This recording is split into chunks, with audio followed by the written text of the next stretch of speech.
Hey everybody, it's Jeff Zielinski with NAMZ Custom Cycle Products, and today I want to talk to you about your choices that you have to make. Some of the things that you can think about before you buy any wiring for your motorcycle is A, where is it made? Okay, who made it and what kind of quality are you buying? Again, you have choices. You can buy from wherever you want. One of the things that people tend to do is buy on Amazon or eBay because it's cheap. Cheap doesn't make it good, right?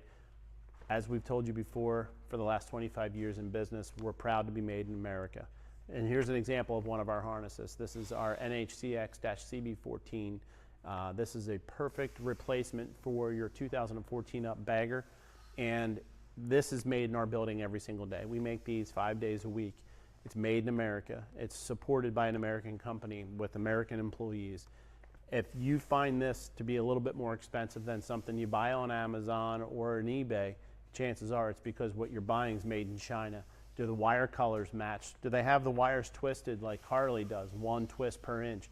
These are things you need to think about. So before you make your purchase, make sure you know what you're putting on your motorcycle. Stick with the best American-made NAMZ Custom Cycle Products.